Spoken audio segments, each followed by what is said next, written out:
सबों को एक बार फिर प्रभु में नमस्कार। परमेश्वर का धन्यवाद हो, फिर से एक बार हमें मौका मिला। हमारी जिंदगी में भी खेल जो होता है उसको खेल की रीति से लेना चाहिए। क्यों? क्योंकि हम एक ऐसे जगह में हैं जहां पर हर चीज का अंत अच्छा, अगर हम सही दिशा में सही जगह में है तो तारीफ, अगर हम सही जगह में सही जगह में है तो सही जगह में और सही चीज में है तो हमारी जिंदगी में परमेश्वर और हाँ प्रकृति और चीजें हम लोग के मौका देता है कि बहुत सारी बातों में हम अपने आप को प्रूव कर सकें। ऐसा कोई भी इंसान नहीं। जब मैं मोहम्मद अली की बात को देख रहा था तो वहां पर वो कहता है कि सब व्यर्थ है।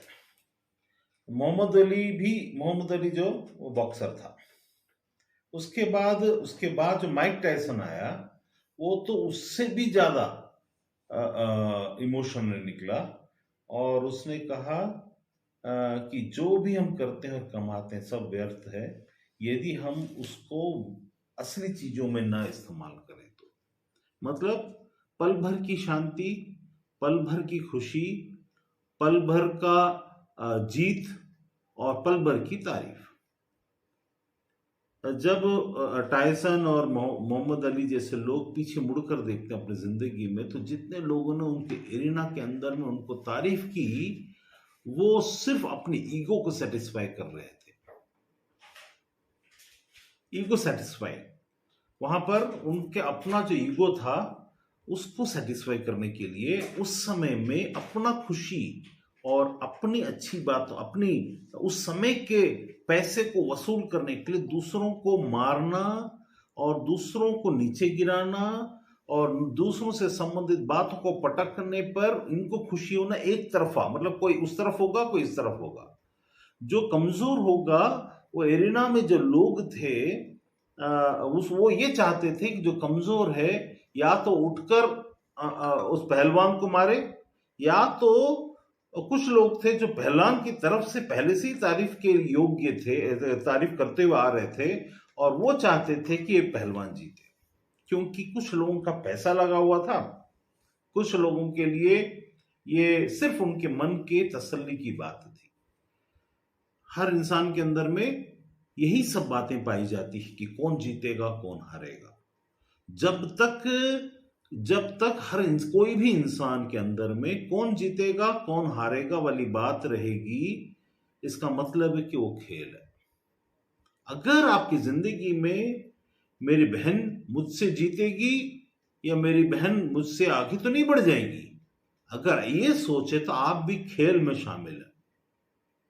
खेल से बाहर वो लोग हैं जो इन चीजों के द्वारा से ना तो अच्छी या बुरी दोनों तरफ में पक्षपात नहीं करते, जिनको सच्चाई का ज्ञान होता है और उनको पता होता है कि इस खेल में, क्योंकि जिस खेल का भी जरा सोच कर देखिए, वो जो दो पहलवान माइक टायसन था और मोहम्मद अली था, उन लोग करोड़ों रुपए कमाए। किसके द्वारा से कमाए होंगे? वो लोग जो उनके साथ में लड़ रहे थे। तो उस समय में ये लोग टिकट दे करके अंदर घुसकर कमर्शियल चीजों में पैसा दे करके गए थे। लोगों ने ऐसी चीजों में, अगर आज हम माइक टायसन की बात को उसको दिखाया गया, उसको चीज को दिखाया गया कि ये तुमने अवार्ड कमाए, तुम्हारे लिए कितना महत्वपूर्ण, how valuable it is for you. वो बोलता है दिस इज जस्ट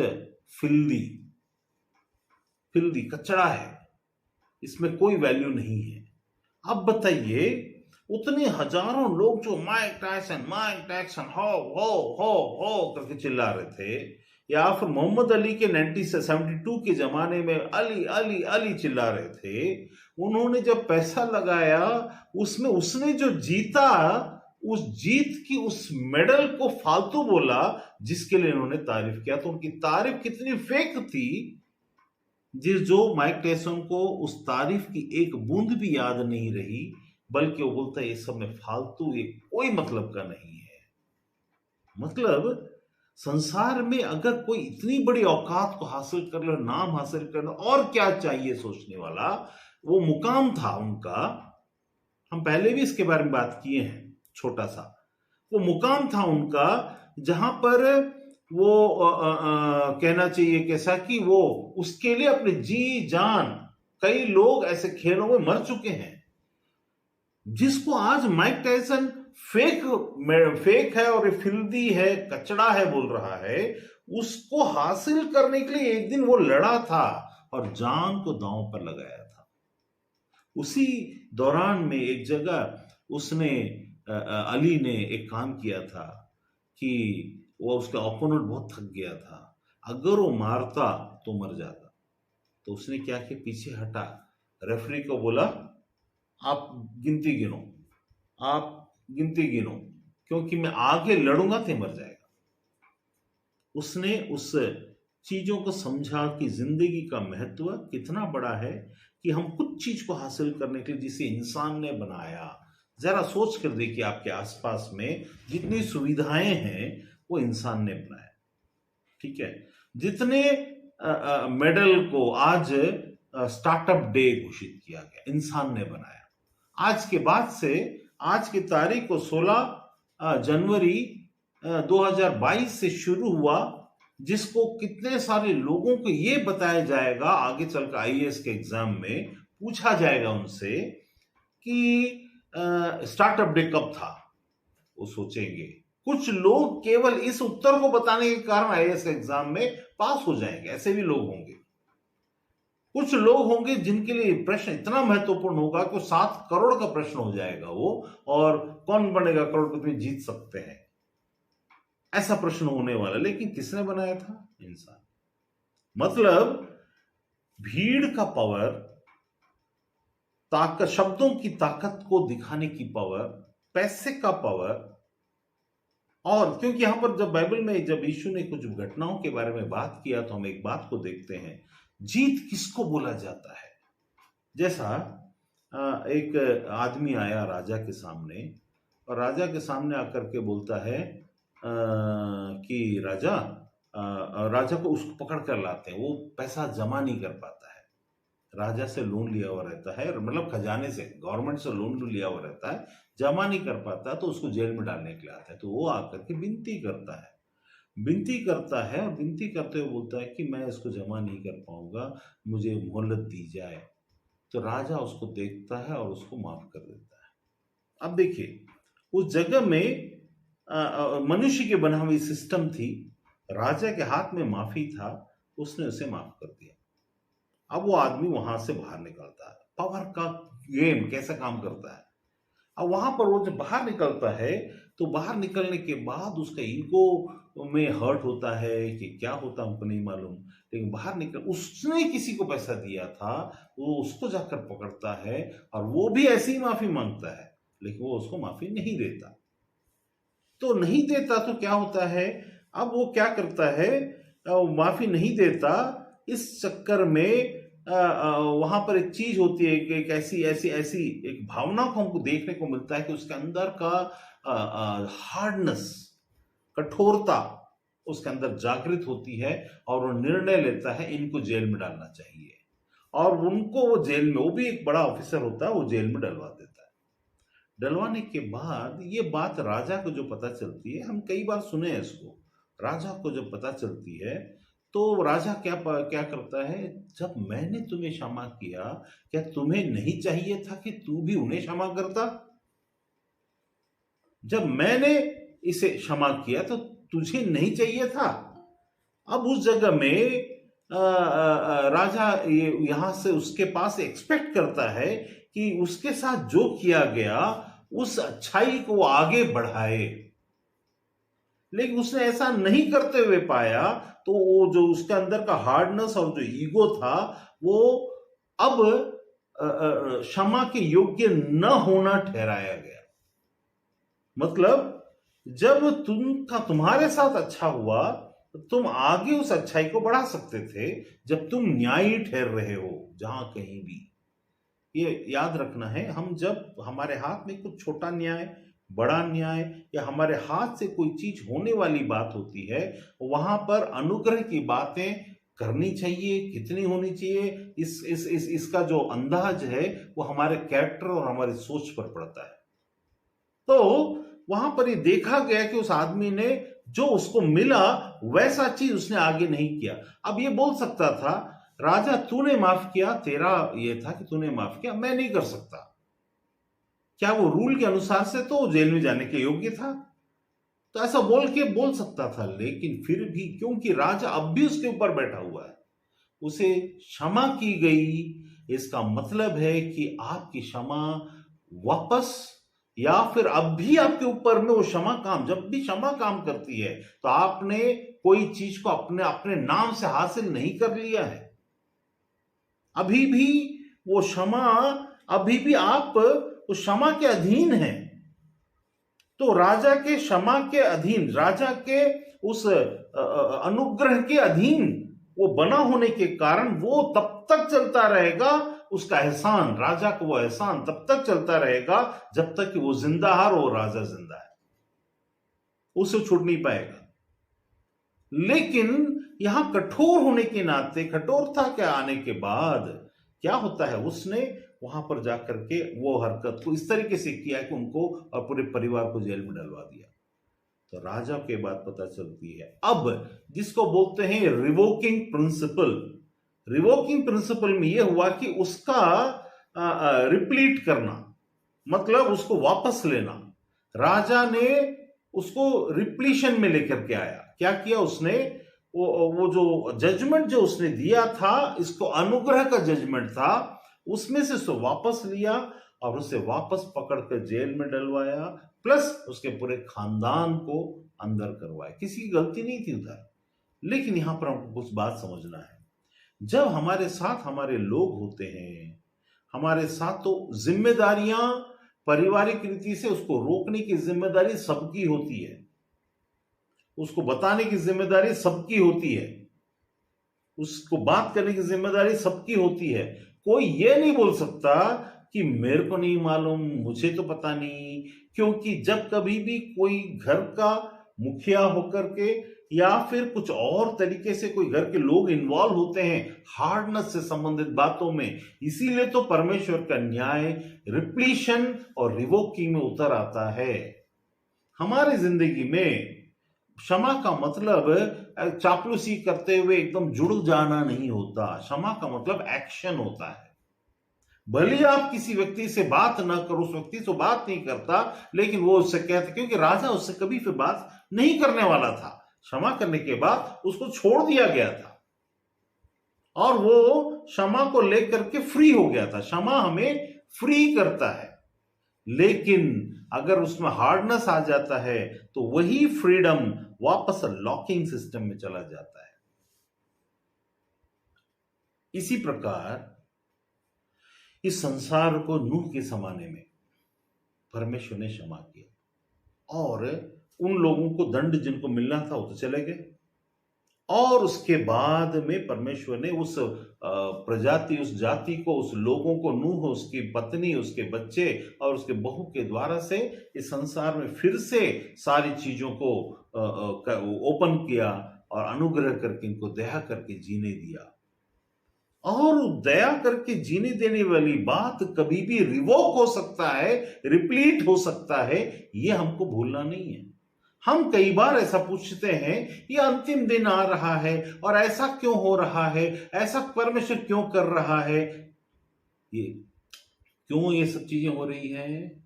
इसीलिए हो रही है क्योंकि यहां पर परमेश्वर का न्याय करने का तरीका और परमेश्वर के न्याय करने वाली बातों को हमको थोड़ा सा समझ कर देखना, जो बड़े स्तर पर, पृथ्वी के स्तर पर और देश के स्तर पर, राज्य के स्तर पर, शहर के स्तर पर और व्यक्तिगत घर के स्तर पर, समाज के स्तर पर, व्यक्तिगत घर के स्तर पर और व्यक्तिगत आत्मा और मन और बुद्धि के स्तर पर भी लागू होता है। वैसा ही जो उस बड़े लेवल में कार्य होता, सेम तरीके से यहां भी लागू होता है। परमेश्वर उसके लिए अपने गुण को बताया कि मैं कौन हूं और कैसा काम करता हूं, हम उनको बहुत गहराई से नहीं देखें, ऊपर ऊपर देखें, ताकि हम उस बात पर पहुंचे कि वास्तव में हम लोग कहां आकर अटक गए हैं, या फिर हमारी समझ कहां आकर हमारी मति मारी जाती है, या हम विचलित हो जाते हैं और समझ नहीं पाते हैं। कौन सी चीजें, जैसे मैंने बताया, वो शोहरत, वो इज्जत, वो जरूरी नहीं, ऐसा नहीं था। कई बार हम ऐसा बोल सकते हैं मोहम्मद अली और इन लोगों ने नाम कमा लिया इसीलिए अब ऐसा बोलते हैं, पैसा कमा लिया इसीलिए ऐसा बोलते हैं, ऐसा बोल सकते हैं, लेकिन उनकी बातचीत को अगर आप सुनोगे तो सच में पछताते हैं। यहां पर मैंने ऐसे फालतू और व्यर्थ चीजों में मैंने अपने समय को क्यों गंवाया, उनको वो व्यर्थ और निरा मूर्खता जैसा दिखता आज जब वो पलट कर देखते हैं। उनकी उस बातों से हमको ये समझ में आता है कि वो ताकत को दिखाता है। ताकत का मतलब यहां पर यह हुआ कि ताकत ही सबसे बड़ी चीज है। अगर एक सास अपने बहू के ऊपर में अपनी ताकत को आजमाती है, शब्दों की ताकत, वो देखना चाहती है कि मैं, मान लो एक किसी एक सास का नाम, मान लो कोई नाम है और उसकी बहू का नाम को पकड़ लो, ऐसा रेणुका पकड़ लो, ठीक है, सास का नाम कोई कुछ पकड़ लो। अब वो सास अपनी ताकत को उसके इलाके में, उसके घर के उसके पास का महल, एक घर का 1 कमरे वाला, बेडरूम वाला एक महल होगा, झोपड़ी हो सकता है या 2 कमरे वाला होगा, उस महल के अंदर में, उस 2 कमरे वाले छोटे छोटे बेडरूम के अंदर में, एक छोटा सा किचन के अंदर में भी उसका साम्राज्य है।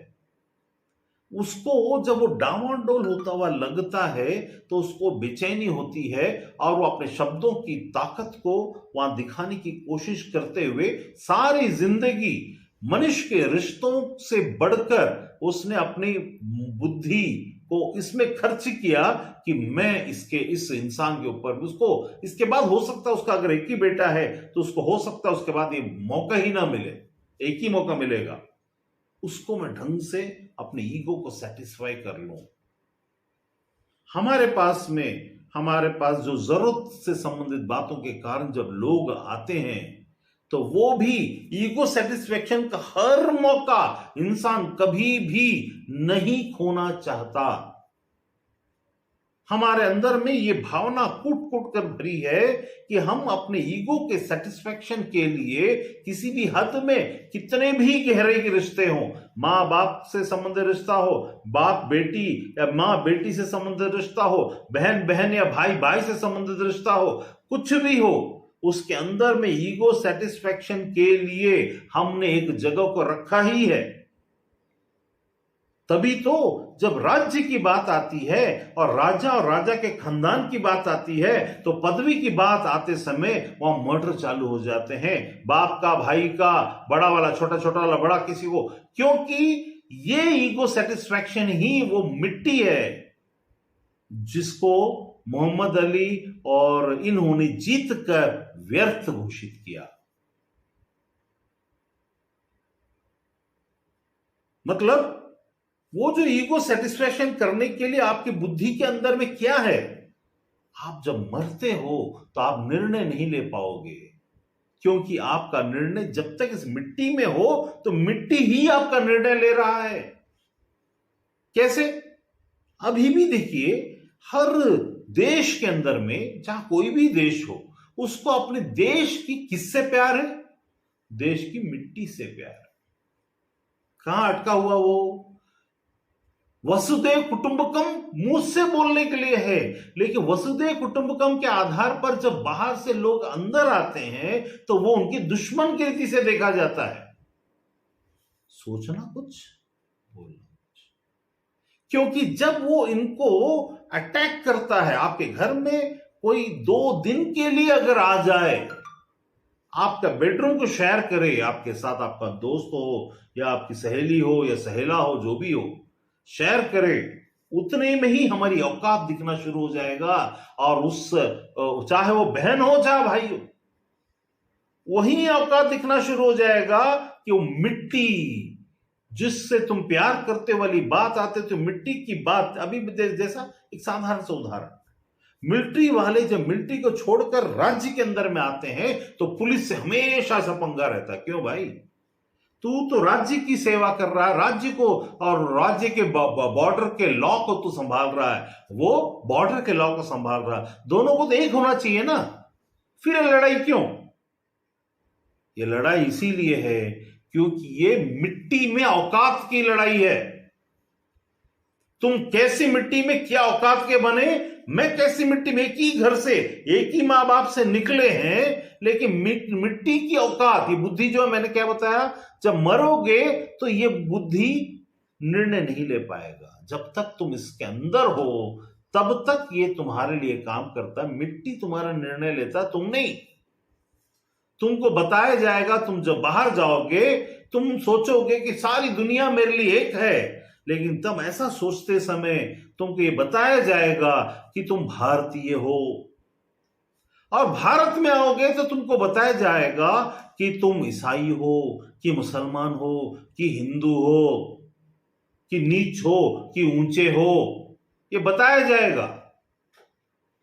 और उसके आधार पर तुम्हारा अस्तित्व इस तरीके से जुड़ा रहेगा इन चीजों के साथ कि तुम अब वो जो बताया गया उसको तुम अपने आप को सोचने लगते हो। जब किसी के इंसान की कामयाबी, अभी जैसा मान लीजिए सचिन तेंदुलकर आज मास्टर ब्लास्टर बोलते हैं उसको, मास्टर है बोलते हैं, ठीक है, किसी चीज में उसने मास्टरी किया है, ब्लास्ट करना, उसमें खेलने में मास्टरी है उसको, मतलब उसका जो लेवल है वो एक अलग लेवल में पहुंच गया। लेकिन उसका क्षेत्र को बदल दो और बैंक में डाल दो, वहां वो मास्टर नहीं है। गिनती गिनते समय क्या पता वह 1 2 3 4 5 6 ऐसा करे। उसके सामने खड़े होकर के जो काउंटर में खड़ा है, अरे क्या यार सचिन तेंदुलकर जी, कैशियर जी जरा जल्दी करिए, हमको लेट हो रहा है, वहां मास्टर ब्लास्टिंग काम नहीं करेगा।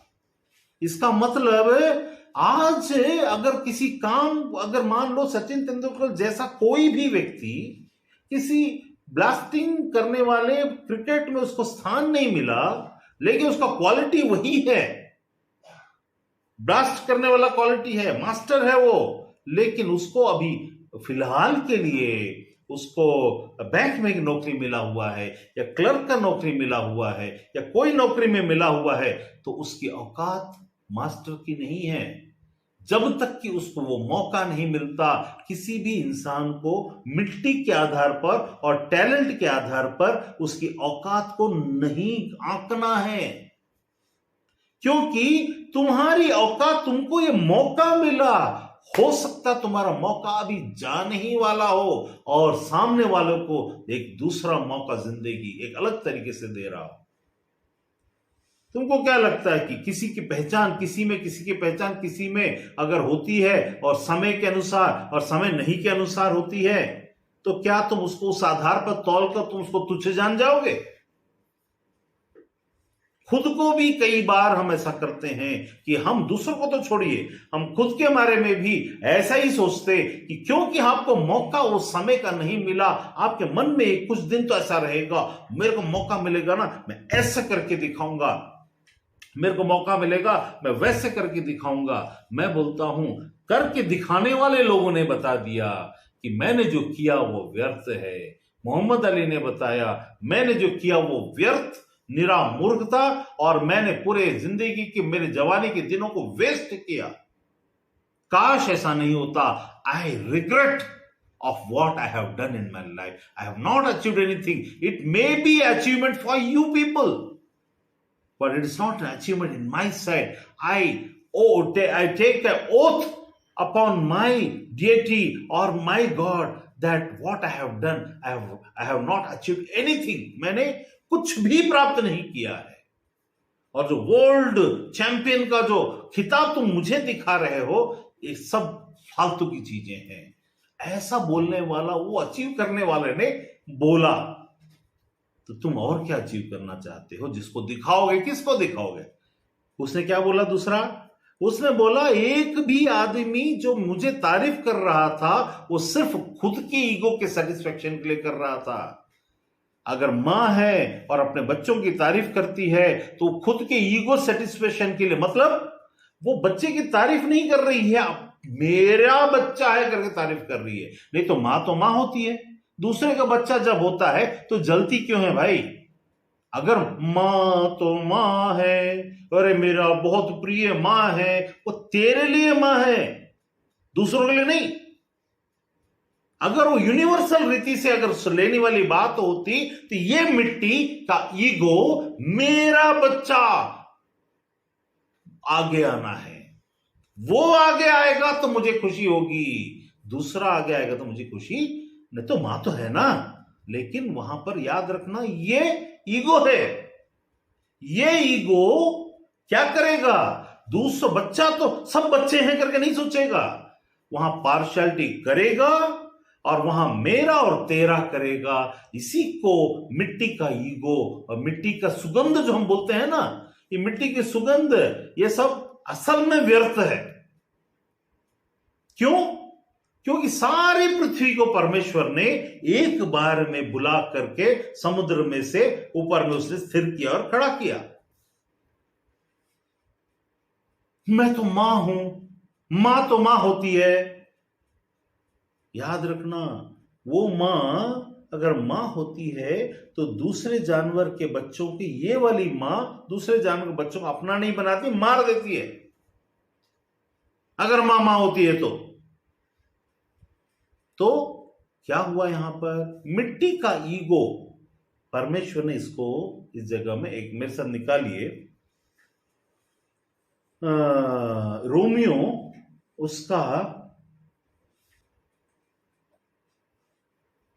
रोमियो 9 उसका 17। इसीलिए हम क्या कहें, क्या परमेश्वर क्या अन्याय है? कदापि नहीं, क्योंकि वो मूसा से कहता है, मैं जिस पर दया करना चाहूं उस पर दया करूंगा और जिस पर कृपा करना चाहूं उसी पर कृपा करूंगा।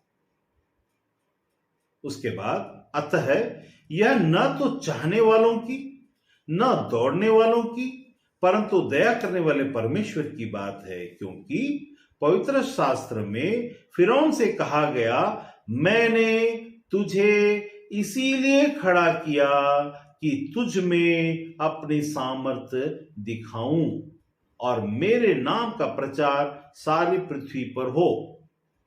परमेश्वर भी किसी तरीके से और किसी जगह में किसी चीज का इस्तेमाल करता, क्योंकि वो परमेश्वर है। जब हम ये न्याय का ये तत्व को लेकर और इस भावना को लेकर जो परमेश्वर करता है उसको लेकर हम जब करते हैं तो हम शैतान बन जाते हैं। कैसे? परमेश्वर के करने वाली बातों को कोई मनुष्य को अपने तरीके से उस तरीके से नहीं करना चाहिए। न्याय की बातों को, दया की बातों को कर सकता है, लेकिन दया भी तब जब दया करने के लिए परमेश्वर की ओर से आदेश हो। मतलब मान लो अगर आपको एक पिंजरा दिखता है और वो एक शेर भूखा लगता है और उस पिंजरे के बाहर में ग्राउंड में हिरण है और वो दौड़ रहे हैं, आप शेर को देखे, बेचारा बहुत भूखा है, इसको आप खोल देते हैं तो सीधा जाएगा हिरण के बच्चे को, या हिरण को, या हिरण किसी का बच्चा होगा, किसी का मां या किसी का बाप होगा, उसको जाएगा, उसको खा लेगा। ये न्याय करने का हक हमको नहीं है। मतलब क्या हुआ? इसका मतलब जब हम किसी का न्याय करें तो न्याय करें ही ना। पहली बात, न्याय वाली कोई भी एटीट्यूड, एक रत्ती भी न्याय करने के लिए एटीट्यूड हमारे अंदर में, क्योंकि अंदर वालों का न्याय परमेश्वर करता है, बाहर वाले अंदर वालों को न्याय नहीं करते। तब जब आप अपने भाई, अपने बहन, अपनी माता, अपने पिता, अपने बेटे, अपने बहू, किसी के बारे में भी आप कोई राय बनाते हैं, आप सोचते हैं, तो आप परमेश्वर के ये काम को करते हैं, ये भूलते हुए कि वो परमेश्वर है, आप सृष्टि हैं। मतलब यहां क्या लिखा है? क्योंकि पवित्र शास्त्र में फिरौन से कहा गया, मैंने तुझे इसलिए, परमेश्वर है। परमेश्वर कौन? जो समय के बाहर जिसने समय को बनाया, जिसने पृथ्वी को बनाया, जिसमें सब कुछ स्थिर है, उसी में सब कुछ स्थिर है, उसने बनाया, वो कहता है मैं जिस पर दया करना चाहूं करूंगा। अगर आप भी वही कहते हैं मैं जिस पर दया करना चाहूं मैं करूंगी, जिसको मैं नहीं करना चाहूं उसको नहीं करूंगी या करूंगा, तो आप न्यायी बन रहे हैं।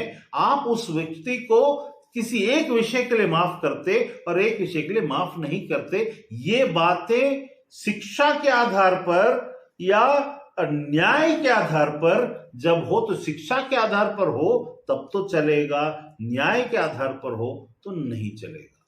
हम पाप करते हैं। मतलब किसी भी इंसान के बारे में हम जब निर्णय लेते हैं किसी भी चीज को, आपका बेटा हो, बेटी हो या कोई भी हो, उस वक्त में आप जिस राय को बनाते हैं वो राय आप इसलिए बना रहे हैं कहीं ना कहीं आप अपने आप को उनसे बड़ा मानते हैं। किस आधार पर? हो सकता पैसा कमाने के आधार पर, सामने वाला पैसा नहीं कमा रहा है।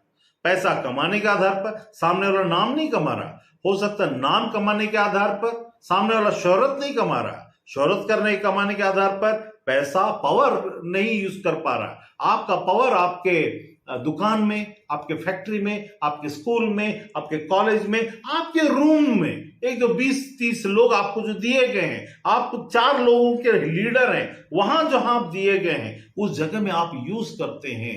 तब आप जब राय बनाते हैं किसी के बारे में, वही न्याय होता है। जब आप ये कहते हो मन में कि वो तो ऐसा है, इसका मतलब आप बोल रहे हो कि मैं ये निर्णय लेता हूं और कर रहा हूं कि ये ऐसा है।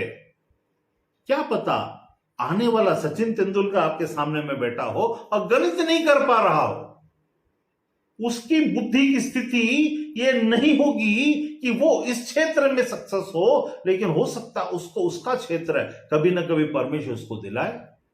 यहां पर लिखा है मैं जिसे दया करना चाहता हूं करूंगा। अगर वही बात हम बोल रहे हैं कि मैं जिस पर दया करना चाहता हूं करूंगा, तो क्या तुम परमेश्वर हो? क्या तुम्हारा स्थान ईश्वर का है? क्या तुमने किसी की सृजन या रचना की है? तुमने किसी के बारे में तुम इसके लायक नहीं, तुम इसके लायक हो बनाने के लिए बताने वाले होते कौन हो? Who are you to tell others whether it is your husband or wife or child or anyone?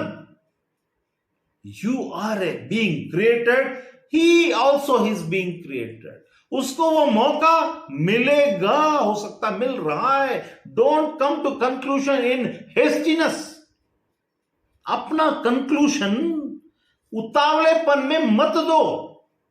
ऐसा करके तुम शैतान बनते हो। परमेश्वर का स्थान को चुराकर खुद चुपके से न्याय के सिंहासन पर बैठकर अपने छोटे से साम्राज्य में न्याय की घोषणा करते हो।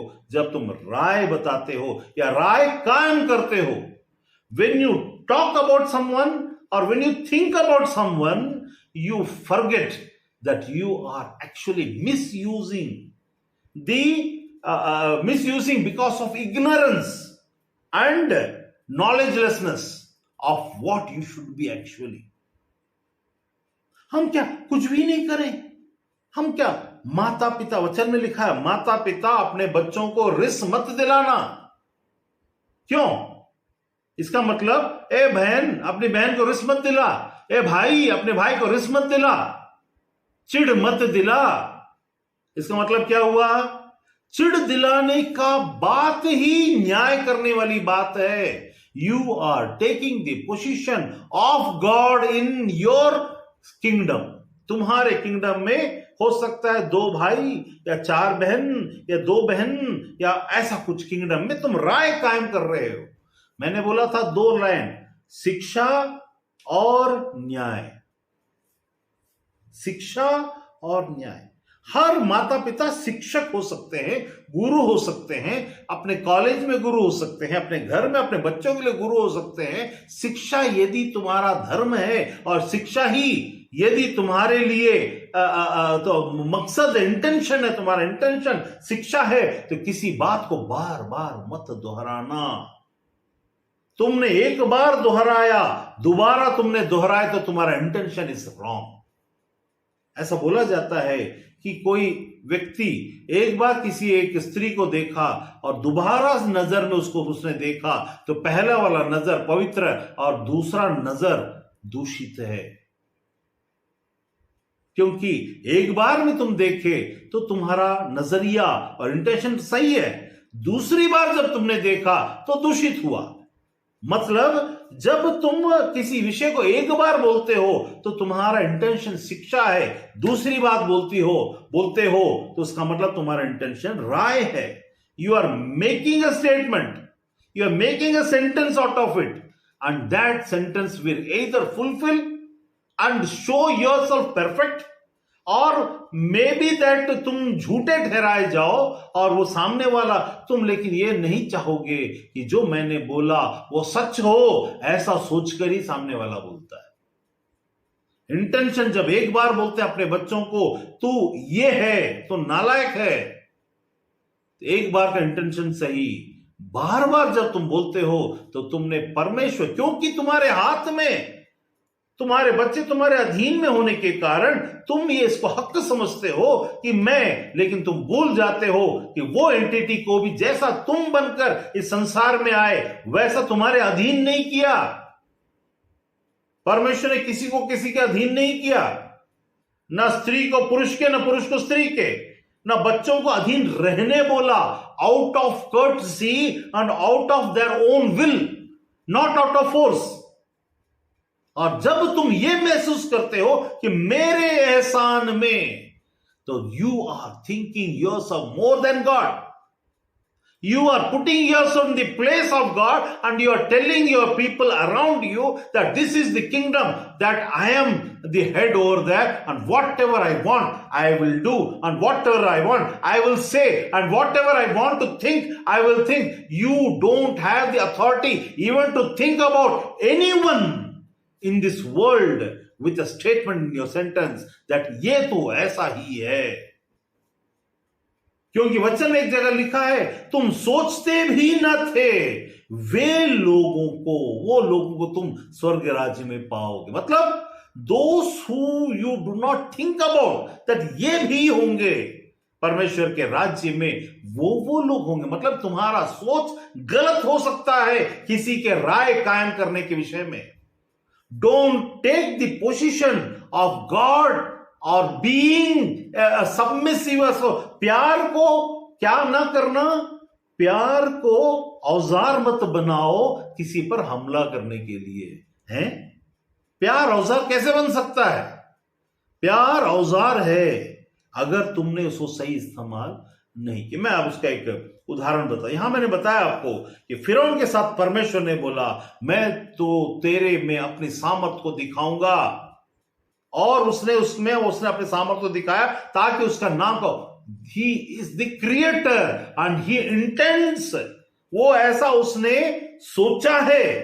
तुम मत सोचना इसलिए कि उसने सोचा है, तुम मत करना क्योंकि उसने किया है, क्योंकि तुम्हारे में और उसमें अंतर यह है कि वो सृष्टि करता है जो अधिकार को रखने और सारी महिमा की योग्य है, और हम वो नहीं है। इसको यदि तुम समझो तब तुम्हारा सोच और तुम्हारी बातें जबान में फूटने से पहले, मुंह से उस गंदे मुंह से निकलने से पहले अंदर ही तुम फुटकर मर जाना चाहिए। उतना डूब मरने की ताकत, उतना डूब मरने के लिए तैयार रहना चाहिए, क्योंकि ऐसा लिखा है कि जो मेरे इन छोटों में से, तुमको क्या मालूम कल को जो आज तुमको निकम्मा सा दिख रहा है यीशु के बारे में, उसके भाई लोग, उसकी बहन लोग ये सोच के उसकी मां के मन को भरमाते थे, ये देख नालायक 30 साल का हो गया, 33 साल का हो गया, घूम घूम के क्या तो करता, एक पैसा नहीं कमाता। जब उसको पैसा चाहिए तो 1 रुपए का टैक्स पटाने के लिए पैसा चाहिए तो मछली पकड़ के उसके मुंह से पैसा लेके किसी को देता है। औकात नहीं है इसकी। तुमको समझ में नहीं आता? What do you think? The सृष्टिकर्ता परमेश्वर जो इस वचन देह धरकर आया वो पैसा नहीं कमाया, तो आज सारे धन, सारे भंडार और स्वर्गीय चीजें उसके अधीन कर दी गई हैं। क्या तुमको इंसान नहीं लगता? What do you think about the talent of that person? He is doing his job. Let him do. Because you never know what is the intention of God and the purpose of God into his or her life. डूब मरने के लिए तैयार होने वाली बात इसलिए मैंने कहा क्योंकि ऐसा लिखा है कि कोई किसी के लिए ठोकर का कारण न बने, और यदि कोई ऐसा किसी के हृदय के लिए ठोकर का कारण बने तो इससे बेहतर यह है उसके सिर में चक्की को डाला जाए, गले में, और समुद्र में डुबा दिया जाए, क्योंकि अब वहां से वापस लौटने का नहीं। यू आर कॉलिंग दी क्या बोलना चाहिए उसको, न्याय को, judgement. You are calling the judgement before time upon yourself by speaking such kind of filthy words, by putting yourself in the place. तुम अपने आप को परमेश्वर के स्थान पे रखते हो। राय कायम मत करना। Don't try to create a sentence and a proverb or something regarding ये तो ऐसा है, तुझको नहीं मालूम, मरियम को नहीं मालूम। वो चुपचाप अपने भाइयों को, उसके भाई और उसके बहन, क्या देखो मम्मी आपको कौन खिला रहा है, वो आपका बड़ा बेटा खिला रहा है कि मैं खिला रहा हूं? बेटा तू ही खिला रहा है। देखो उसकी बहन बोल रही है मम्मी रोटी तो मैं बना के दे रही हूं ना, काश वो बड़ा बेटा शादी कर लिया होता तो आज आपको बहू आ जाती और हम मेरी भी शादी हो जाती तो आराम से जा सकती हूं ना। उस नालायक के कारण मुझे इस घर में ही रहना पड़ रहा है। वो किसी काम का नहीं है, घूम रहा इधर उधर 12 लोग को लेकर के, ठहरने की जगह नहीं, बड़ी बड़ी बात करता है स्वर्ग राज्य की, ये राज्य की, वो राज्य की, खुद का एक ठिकाना नहीं है। क्या ये सब नहीं बात किया गया होगा? क्यों मरियम चुप बैठ गई थी? इसीलिए शांत हो गई थी क्योंकि उसको अब समझ में नहीं आ रहा था, क्योंकि ये न समझने वाली बातें परमेश्वर की ओर से होती है। वो देख रही थी।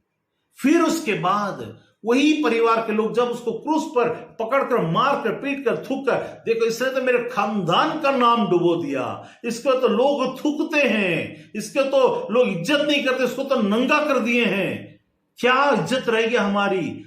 वहां पर कहीं भी गॉस्पेल में यह लिखा है उसकी बहनें और उसके भाई कहां मर गए थे, उसको बचाने क्यों नहीं आए? भाई तू तो भाई और बहन है ना। जब बचाने की बारी आई तो तुम कहां चले गए? तुम्हारे रिश्तेदार कहां चले गए?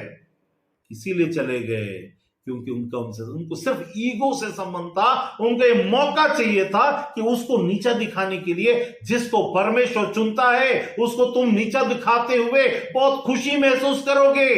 Are you the one who is feeling that happiness by putting some blame upon the person whom God has chosen? याद रखना, ये बातें, ये चीजें तुमको खुशी प्रदान करेगी, क्योंकि तुम्हारा मिट्टी का, बुद्धि का, मन का सेटिस्फैक्शन इसमें रहेगा कि मैंने उसको ऐसा बत्ती दिया, मैंने उसको उसकी औकात दिखा दी। तुम्हारी औकात से क्या? जब कोई औकात की बात करता है तो वापस वहीं जाना चाहिए जिन्होंने बड़े बड़े नाम कमाए और आज बोलते हैं हम कुछ भी नहीं। यीशु जब वहां पर क्रूस पर जब चढ़ाने के लिए ले जा रहा था, सबको शर्मिंदा होकर अपने अपने घरों में छुपकर बैठकर अपने कोई पूछा होगा, अरे वो जो वहां पर हो रहा है दूर में, वो तेरा भाई है ना? अरे अरे नहीं, अरे वो तो एक नंबर का कमीना, वो नहीं, उससे हमारा कोई संबंध ही नहीं, वो पता नहीं कौन है। अरे हमको मालूम है तुम्हारे घर तो पहले था ना, वो बहुत साल पहले, हाँ वो को आया था, वो अनाथ है, उसका तो मेरा बाप उसका बाप नहीं है, मालूम है?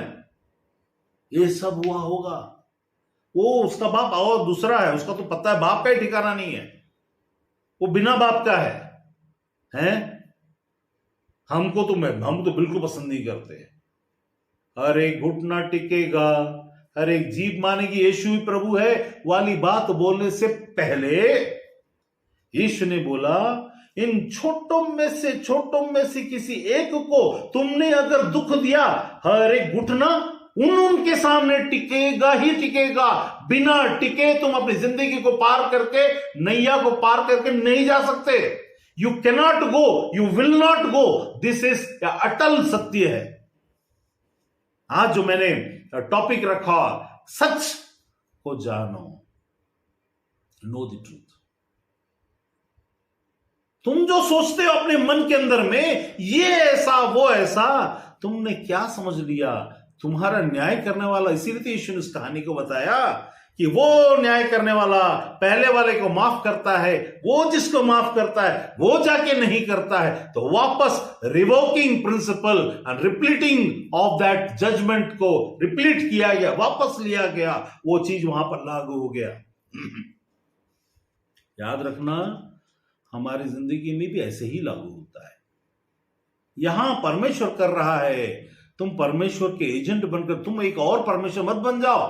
Don't try to become God और place yourself in place of God, because जब तुम राय कायम करोगे तो तुम्हारे मन में जो बातें आएंगी वो ये हैं कि तुम परमेश्वर के चीजों में दखल अंदाजी कर रहे हो। शिक्षा की बात है कि न्याय की बात है? न्याय की बात है तो शांत हो जाना, तुम न्यायी नहीं हो। शिक्षा की बात है तो वो करना जो तुमसे कहा जाए पवित्र आत्मा के द्वारा, या को उन चीजों के साथ सम्मिलित ना होना, उन चीजों के साथ ना बैठना, ना उन चीजों में शामिल होकर के अपने आप को मुसीबत में डालना। क्योंकि न्याय की बातें जब तुम ऐसा करोगे तो तुम उस न्याय में, जब दूसरों पर वो न्याय आएगा और तुम उनका साथ दे दोगे by favouring, by because of दोस्ती, बिकॉज ऑफ चीजें, तुम उसके साथ शामिल होकर के या अलग होकर के दोनों तरीके से न्याय करते समय तुम भी उसके भागीदार बन जाओगे। तो अब यहां पर वचन में क्या लिखा, उसके साथ में मैं एक चीज को निकाल लेता हूं। उसमें जैसे मैं जिस पर दया करना चाहता हूं मैं करूंगा, ये शब्द हमारे नहीं होना चाहिए। हमको दया करना चाहता हूं उस पर मैं करूंगा वाला शब्द है, और किसी के साथ, इसका मतलब हमने मुंह से बोला नहीं। अपनी बेटी के लिए अलग, और पहली बेटी के लिए अलग, और दूसरी बेटी के लिए अलग, और तीसरी बेटी के लिए अलग, या पहला बेटा के लिए अलग, दूसरे बेटा के लिए अलग, या तीसरा बेटा के लिए अलग, ऐसा अगर तुम्हारे मन में है तो तुमने ये हार्डनेस को लाया। You are telling that I am a partial woman और मैन। जब वो करे तो सह लेंगे, मतलब बहू बेटी करे तो सह लेंगे, बहू करे तो नहीं। वो जब करते हैं ये सास लोग को घुटना टिकना पड़ता है, ऐसा घुटना टिकना पड़ेगा, उससे कोई बच नहीं सकता। तो कहने का मतलब क्या, अपनी अपनी जिंदगी में जरा पलट कर देखिए, इन चीजों को छोटा मत समझिए, छोटी बात नहीं, ये आपको बड़ी चीजों में आपको फंसाने वाली बातें हैं। अभी देखिए कैसा एक ही चीज दो प्रकार के लोगों में अलग अलग तरीके से काम करता है। यशाया, हम परमेश्वर के साथ जुड़े हुए हैं, तो उसमें देखिए यशाया उसका 10वां अध्याय, यशाया 10वां अध्याय 5वां वचन।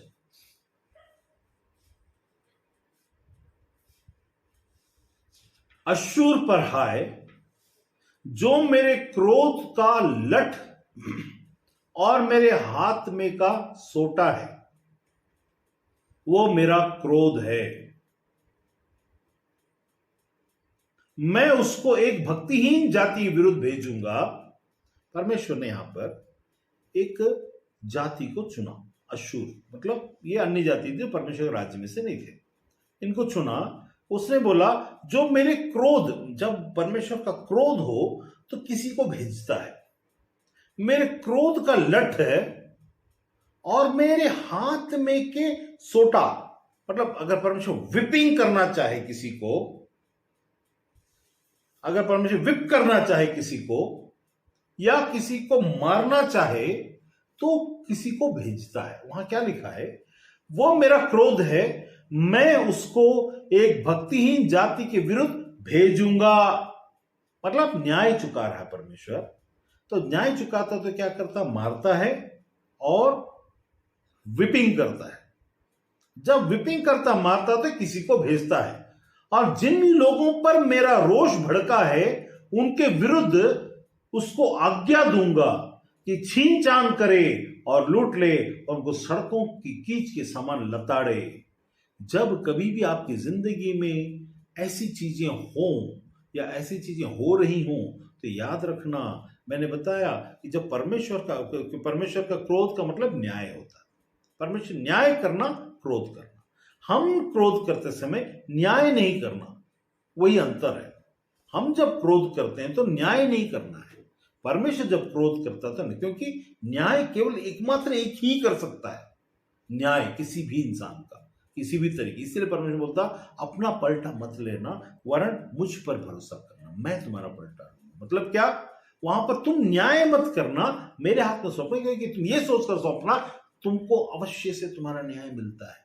यहां लिखा मेरे क्रोध का लठ और मेरे हाथ का सोंटा, जब परमेश्वर किसी पर क्रोधित हो तो वो लठ और सोंटा मारता है। अब मेरे साथ निकालिए भजन संहिता 23, उसमें भजन भजन संहिता मतलब साम्स 23 का 4। चाहे मैं घोर अंधकार की भरी हुई तराई से होकर चलूं तो भी हानि से न डरूंगा, क्योंकि तू मेरे साथ रहता है। तेरे सोंटे और तेरे लाठी से मुझे शांति मिलती है। मतलब क्या हुआ, इस जगह में वहां पर जिसके ऊपर परमेश्वर का श्राप है उसको सोंटे और लाठी से मारता है। ठीक है, परमेश्वर का क्रोध है, सोंटे लाठी से मारता। कौन आता है, कोई भेजा जाता है और वो आकर लताड़ता है तुम्हारे घर के अंदर घुसकर। जब तुम्हारे घर के अंदर घुसकर कोई ऐसा लताड़े या ऐसा बोले या उल्टा सीधा बकवास करे, इसका मतलब समझ लेना कि परमेश्वर का क्रोध भड़का, क्योंकि ऐसी चीजें होने से पहले तुम्हारे अंदर में बहुत सारी कमी, जिसके कारण परमेश्वर तुमसे क्रोधित हुआ। तो यहां लिखा, दाऊद यहां पर एक कहता है, दाऊद का भजन ये, वो बोलता है क्योंकि तू मेरे साथ रहता है, परमेश्वर साथ रहता है, तेरे सोंटे और तेरी लाठी से मुझे शांति मिलती है। मतलब क्या मालूम है, मतलब यह है कि जब परमेश्वर साथ में होगा, उसका सोटा और उसकी लाठी इसके लिए खेलने की वस्तु होगी, न कि डरने की वस्तु। मतलब इसकी चाल न्याय की जगह में शिक्षा की तरफ होकर के अपने लोगों के बारे में जब वो सोचेगा, तो परमेश्वर जब साथ होता है, लाठी और सोटा है, तो यह सोचेगा कि सामने वाला जो मेरे विरुद्ध में आएगा उसके खिलाफ में परमेश्वर अपने सोटे और लाठी का इस्तेमाल करेगा, मेरे विरुद्ध नहीं। अगर आपकी जिंदगी में और आपके सोच में, विचार में, काम में ऐसी चीजें हैं जहां पर आपको ऐसा महसूस होता है कि कुछ गर्माहट है, परमेश्वर साथ है, परमेश्वर साथ है, ऐसा हम सोचते हैं, लेकिन हमारे अंदर में अपने ही लोगों के लिए जब कभी मौका मिलता साथ रहने का, तब हम विद्रोह या न्याय बनकर उसको अपना गुलाम, अपने एरिया में हम रानी या राजा बनकर उसको हम वैसा ट्रीट करते जिसके कारण से उसको दुख होता है। तो आपकी जिंदगी का सोंटा और लाठी परमेश्वर का जो आपके विरोध में है, यह आपके लिए शांति देने वाली बात नहीं है। वो आपका काम करना कैसे होगा, कहीं से कुछ आने वाली बातों का कुछ तो, क्योंकि देखिए हमको रोजी रोटी मिलना है, घर मिलना है, रहना है, यहां तक तो सब चलेगा, लेकिन आशीष से संबंधित बातें, that which is the blessing, that which is the multiplication, that which make you powerful, seem yourself powerful as God is on your side. परमेश्वर आपकी जगह है, आपकी तरफ है, और उसके सोटे और लाठी से आपको डर नहीं लगता, वरन आपको लगता है ये तो मुझे मेरे बचाने के लिए परमेश्वर ने रखा है। जब ऐसा हो, अगर आपके जिंदगी में ऐसा सोच, अरे मेरा तो सब दुश्मन है, सब विरोधी है, सब है, तो आप सबसे पहले अपने आप को जांचो, क्योंकि आपने राय कायम किया कि आप बहुत बेहतर हो और दुनिया बहुत बेकार है। आपने ये सोचा अपने मन में कि देखो ये दुनिया क्या है, मैं क्या हूं। आपने इसीलिए वचन में लिखा, जो अपने आप को दूसरों से बेहतर या अच्छा सोचने की कोशिश करता और पाप रहित सोचता, वो निरा मूर्ख है। उसको पता ही नहीं है कि ऐसा हो नहीं सकता। कमियां हर जगह, सब एक ही मिट्टी से बने हैं, किसी के अंदर कुछ है, किसी के अंदर कुछ। तुम्हारे क्षेत्र में आग, इस टेबल में, इस जगह में, क्योंकि यहां मेरा राज्य चलता है, इस टेबल के अंदर में, इस टेबल पावर में, बैंक आदमी का टेबल पावर होता है, और कहीं भी संस्था में कहीं पर वहां पर टेबल पावर होता है, तो उस टेबल पावर में रहने वाले समय में मैं ऐसी बातों करके दूसरों को तुच्छ ठहराने वाली बात अपनी सोच में, अपने विचार में, अरे दीदी ना वो तो ऐसी ही है, अरे भैया ना वो तो वैसे ही है, अरे भाई ना, अरे मम्मी को क्या पता, ये सारी बातें राय कायम करती है। आप बोलोगे प्रभु तू मेरे साथ है, मैं तुझसे प्रार्थना करता हूं, मानता हूं, सब कुछ करता हूं, लेकिन तू मेरा काम क्यों नहीं करता? मेरे ये बातें ऐसी ऐसी तो होती हैं, रोजी रोटी तो देता है, लेकिन उससे बढ़ करके वो बातें, क्योंकि जो परमेश्वर के साथ जुड़े हुए नहीं है, अर्थात प्रभु के साथ जुड़े हुए नहीं है, जो प्रभु की संतान नहीं कहलाए हैं, वे सिर्फ प्रजा कहलाने वाले लोग हैं, या प्रजा भी नहीं कहलाए, संतान भी नहीं कहलाए, केवल सृष्टि उनके परमेश्वर की सृष्टि है, वहीं तक सीमित है। वो सृष्टिकर्ता, वो सृष्टि यहीं तक सीमित है। ये तो उसको पिता बोलते हैं, या वो उनको पुत्र नहीं बोलता है। ऐसी स्थिति में, ऐसी बातों में क्या होगा? ये वाली बातें यहां पर चालू हो जाएंगी। तुम राय कायम करना शुरू करो। फिर क्या होगा? उसमें तुम ये बात बोलोगे कि मेरे राज्य के अंदर में, मेरे कमरे के अंदर में, मेरे घर के अंदर में, बहुत अपनी चीजों में जैसी बात तुम्हारे वस्तु की बात आएगी, just try to test yourself. तुम कौन हो? तुम्हारी बात आई तब बेचैन हो जाना। तुम्हारी चीज की बात आई, अरे ये तो मेरा पेन है, अरे उसके हाथ में कैसे चला गया? जब तक कि उसके हाथ से मेरे हाथ में वापस नहीं आ जाता, क्या तुम बेचैन हो जाते हो? तुम्हारी गाड़ी, तुम्हारा मकान, तुम्हारी चीजें, तुम्हारा फोन, तुम्हारा घर, मैं बड़ा नहीं तुम छोटे, नहीं तुम छोटे ज्यादा प्यारे, मैं बड़ा, सारी बातें, मैं पहले, मेरे को ज्यादा मालूम, मेरे क्षेत्र में मेरे को मालूम, तुमको क्या मालूम है? इसलिए परमेश्वर ने बोला किसी को बेवकूफ मत कहना। मैं तो कई बार बोलता हूं बेवकूफ बेवकूफ, लेकिन नहीं बोलना चाहिए, मत कहना। क्यों? ऐसा बोलते समय हम पवित्र ठहरना, शुद्ध ठहरने वाली बातों में हमारे अंदर में हिकारत और वंचित हो जाते हैं। हम परमेश्वर की निगाह में हमारी जो अस्तित्व है वो हिकारत की निगाह हो जाएगी। परमेश्वर उसको ग्रहण योग्य नहीं होगा। हम बोलेंगे मेरी जिंदगी में ऐसा क्यों? ये होता रहेगा यदि हम उसको जल्दी से ना समझें तो। इसीलिए नो द ट्रूथ, जान। यहां क्या लिखा? दाऊद बोलता तेरे सोठे और तेरी लाठी, क्योंकि उसके पहले लिखा है चाहे मैं घोर अंधकार की भरी हुई तराई से होकर चलूं। हो सकता आपका भाई, आपकी बहन, या कोई बीवी या पति, या कोई घोर अंधकार का समय चल रहा है उनके साथ, ऐसा हो सकता है। उनका अस्तित्व अभी फिलहाल ऐसा नजर आ रहा है, मान लो उनको समझ में नहीं आ रहा है मैं कहां हूं, मैं क्या कर रहा हूं, मैं क्या करूं, मैं कहां जाऊं और कैसा करूं। हो सकता है कंफ्यूजन हो, लेकिन ये तुम्हारे लिए औजार ना बन जाए। जब कभी भी तुमने सोठे और लाठी को अपना औजार बनाया, तुमने परमेश्वर के स्थान में रखकर न्याय करने वाली बात को पहले तो किया, वो औजार हुआ। दूसरा, प्रेम का हथियार बनाकर तुमने इसको औजार बनाया, शिक्षा का माध्यम दिखाया, वास्तव में तुमने न्याय किया। मतलब तुमने चाहा कि मेरी बहन सीख जाए, लेकिन असल में सिखाना नहीं था तुम्हारा मकसद, तुमको उसको नीचा दिखाना, या तुमको उससे अपने आप ऊंचा उठाकर उसको हिकारत की निगाह से देखकर ये तो ऐसा है, ऐसा करके सोचना। ये जो तरीका है तुमको तुम्हारे जिंदगी में आशीष को रोक देगा। दूसरों का छोड़ दो, दूसरों की तो बात ही अलग है। तुम्हारे अपनी जिंदगी में तुम प्रार्थना करोगे, दुश्मन तुम पर आकर चिल्लाकर चला जाएगा, तुम्हारी बात नहीं सुनी जाएगी। पश्चाताप करने का मतलब यह हुआ कि तुम किसी के लिए भी राय कायम करने से पहले डरो। First B fearful of judging anyone. किसी का न्याय करने के मतलब अपने बेटे का भी न्याय नहीं करना, यह सोच करके अचानक कि तुम्हारे घर में कोई अचानक जो पहले हकार किसी काम का लायक नहीं था, नालायक था, आज जो नालायक लायक बनता चला जा रहा है। तो जो अभी बना नहीं है उसको छोटा मत समझ,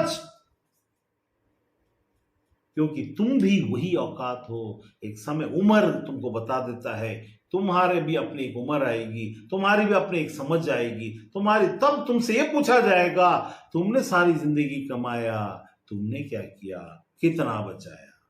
तब हम बोलेंगे अरे मैंने तो ना यहां किया, वहां किया, ऐसा किया, वैसा किया, सब कहानी बोलोगे। किसी को तुम्हारी कहानी में कोई इंटरेस्ट नहीं है। सिर्फ इंटरेस्ट है क्या तुमने परमेश्वर से आशीष प्राप्त की। अगर प्राप्त की है तो तुम्हारा सोच और तुम्हारी बोलचाल और बातचीत ये दिखा देगा कि ये परमेश्वर का जन है और ये परमेश्वर की बातों को करता है। क्योंकि तुम न्याय चुकाने की बात तो बात की बात है, तुम न्याय करोगे नहीं, तुमको न्याय चुकाना पड़ जाएगा फिर बाद में। जिसका तुम न्याय करते हो उसी, इसीलिए वचन में लिखा, जिस बात में तुम जिसका न्याय करते उसी बात में तुम्हारा उसी तरीके से, उसी नाप से तुम्हारा भी न्याय किया जाएगा। फिर क्यों बकर करते हो भाई? वाई? जब तुम्हारे अंदर की औकात सिर्फ मिट्टी है, तुम्हारा निर्णय सिर्फ मिट्टी की बुद्धि ले रही है, इससे बाहर आने के बाद ये मिट्टी में मिल जाएगी। अर्थात तुम्हारा निर्णय और तुम्हारी बातें भी मिट्टी ही तो थी, तुम्हारी कामयाबी भी मिट्टी ही तो थी, तुम्हारी अति उतावलापन और अति जीत और वर्ल्ड चैंपियन बन के आने के बावजूद तुम मिट्टी ही तो थे। फिर क्या तुमने हासिल किया? तुम्हारे पिछला 2 करोड़ को अगर तुमने बचा कर रख लिया तो किस औकात को तुम दिखाओगे? क्या वो मिट्टी नहीं? कि तुम्हारा जो नापना है वो तुम्हारा नापना और कामयाबी की बात है, क्योंकि जिस नाप से तुम नापते हो उसी नाप से तुम्हें भी नापा जाएगा। का मतलब अगर तुमने किसी को, मैंने देखो 50 लाख कमा लिया और रखा है, तो तुमसे और औकात में बहुत बड़े लोग 50 लाख की जगह में 5 करोड़ कमा के बैठे होंगे, 5 करोड़ वालों की जगह 50 करोड़ बैठे होंगे, 50 करोड़ की जगह 500 करोड़ बैठे होंगे, 500 करोड़ की जगह 5 लाख करोड़ बैठे होंगे। और जो 5 लाख को करोड़ को लेकर के बैठा है वो कहेगा ये मिट्टी है, मैं तो सोफा में सोता हूं और जमीन पे लेटता हूं। इलॉन मस्क बोलता है मेरे को खाने तक की फुर्सत नहीं। दुनिया का सबसे बड़ा पैसा वाला इंसान जो आज है वो बोलता है मैं अपने ऑफिस में सोता हूं।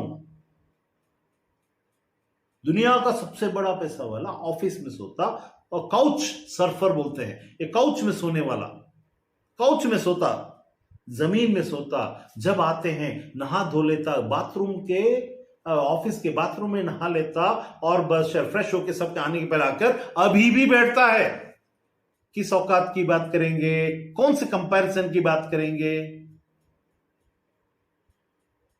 कहने का मतलब अगर वॉरेन बफेट के पास जाएंगे, जो सबसे कामयाब स्टॉकिस्ट है, अपना शेयर हो इससे संबंधित जो व्यक्ति है, उसके पास में आज से 25 साल पुराना कार है और 2 कमरे का मकान है। वो अपनी कामयाबी को इसके साथ नहीं औकता जिसके साथ तुम करते हो। उसके लिए तो कोई मतलब का ही नहीं है। उसके सामने जब तुम खड़े हो जाओगे तो तुम अपने आप इतना बौना पाओगे कि यार मैं क्या, किस बात के बारे में बात कर रहा हूं। तुम्हारे जूते की औकात और जूते की चमक से तुम अपने आप को बड़ा दिखाते, या तुम्हारे पास जो पैसा आता, देखो मैं तो कुछ तो कमाती हूं और तुमको पानी चावल तो देती हूं या देता हूं या कुछ करता हूं, उसकी औकात दिखाते। कौन सा औकात को दिखाते? इसीलिए किसी भी इंसान को परमेश्वर कहता तुच्छ न जाना। यहां लिखा, दाऊद बोलता है चाहे मैं घोर अंधकार की भरी हुई तराई, यीशु के बारे में जब हमने देखा, वो घोर अंधकार की भरी हुई तराई से होकर गुजर रहा था, उसके ऊपर में हिकारत और ये और वो और सब चीज हो रहा था। इसीलिए तो उसने गलती ना करने पर भी, तुम्हारा तो इसीलिए हुआ, तुम्हारे तो लोग इसीलिए गाली देते क्योंकि तुम और तुम्हारे लोगों ने गलतियां की। लेकिन उससे तो इसीलिए उठाया और उसको इसलिए सहना पड़ा क्योंकि उसने कोई गलती फिर भी नहीं की, इसलिए तो उसने आप ही हमारे पापों को उठा लिया, घोर अंधकार की भरी हुई तराई से होकर गुजरा, परमेश्वर ने उसे, पिता ने उसे छोड़ा उस चीज के समय, और उसके बाद में उसको हमेशा हमेशा की दाऊद की राजगद्दी को स्थिर कर दिया, लिखा है। यही स्थिरता परमेश्वर ने हमें भी दिया, याद रखना, सिर्फ यीशु के लिए नहीं है, जो उसके पीछे हो लिए परमेश्वर को ये भला लगा और उसके अच्छा जाना कि उसने हमें भी राज्य देने का फैसला किया। अब मेरे साथ निकालिए, उसी में